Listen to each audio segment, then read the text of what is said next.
Hello, stepfathers.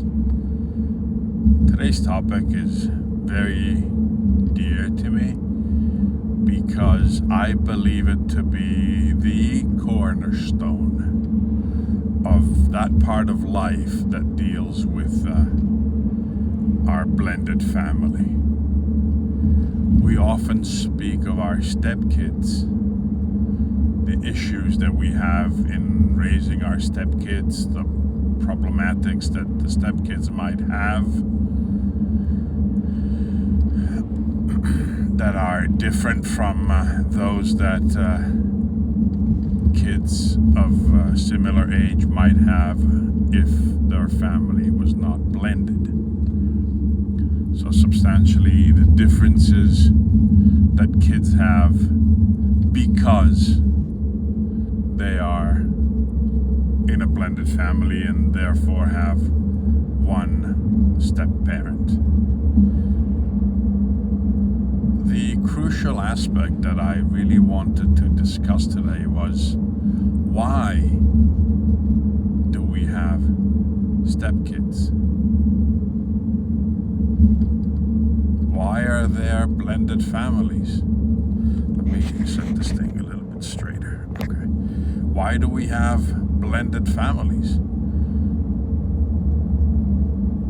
No one, unless you are into fostering and adopting kids, no one usually has kids that are not their own unless you do it for love, unless you do it for love in your partner.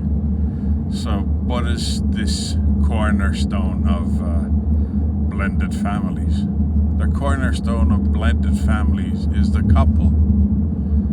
Without the couple, there is no family. Without the couple, there is no family. Without a family, there are no stepkids. No one, and I'm going to be quite blunt, in the right mind would raise kids that are not his or hers if there wasn't love for the biological parent of these kids. What is this all to mean? This is to mean that if there is no couple, if you don't safeguard the couple, your family will fall apart. Who will be hurt the most? The kids. Yourself, obviously, but you're the adult. So safeguard at all cost the couple. This is where high conflict former spouses come into play. Don't let a former spouse get in the way of you and your partner and your significant other. Don't let your parents or her parents or his parents, don't let your in-laws get in the way.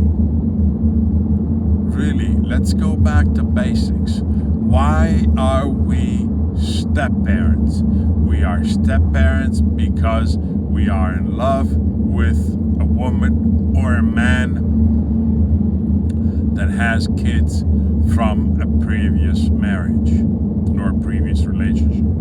In our case, usually, as stepfathers, we are in love with a woman who has kids.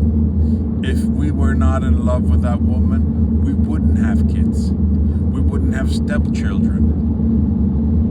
Let's go back and keep in mind, stick to basics. If something gets in the way of your relationship, if something gets in the way of your marriage, if you're married, if anything gets in the way, stepfathering disappears. You're no stepfather no more. I understand one of my key principles, obviously. It's one of my key principles.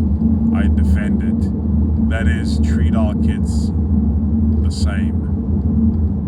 Step or bio. But that is secondary to safeguarding your couple.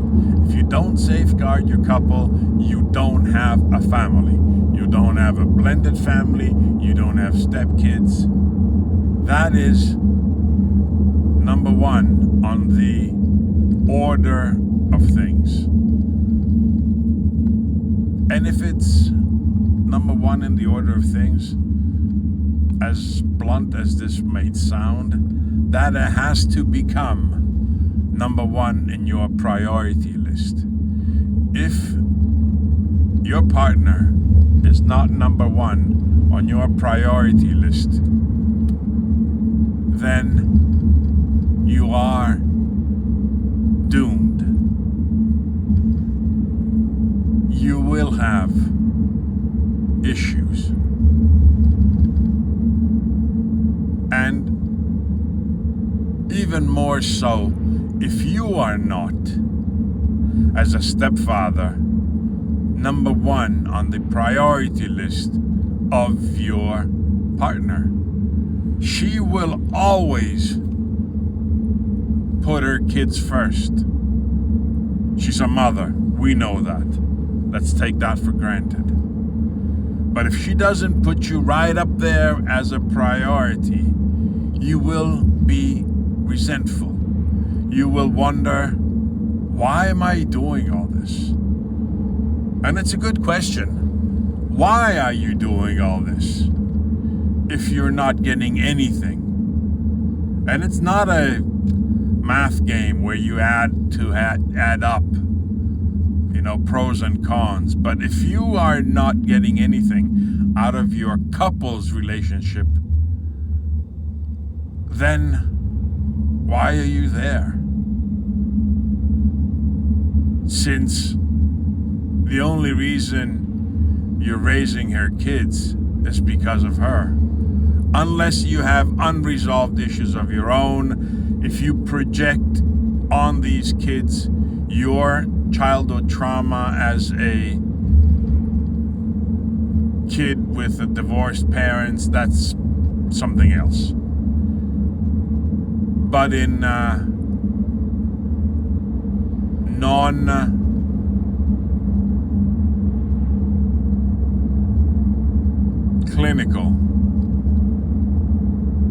situations, you are there for these kids because of their mother.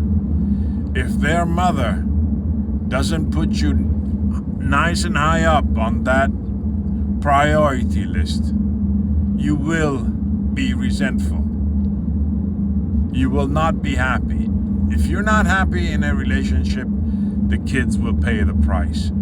Talk to your significant other if you are not satisfied before you leave.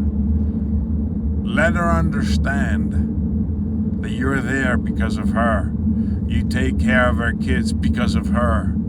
You love her kids because of her. Obviously, we then develop paternal instincts towards these kids, and after many years, they are our own. But it doesn't start that way. It evolves to that. But in the beginning, you do this. And again, pardon my being blunt. You do this because you have to. She has kids, you want to be with her, you got to take care of the kids as well. You already know what I think of nacho parenting, so that's besides the point. That said, stepfathers, smile, keep your head high, enjoy, and Godspeed to all stepfathers. Cheers, brothers.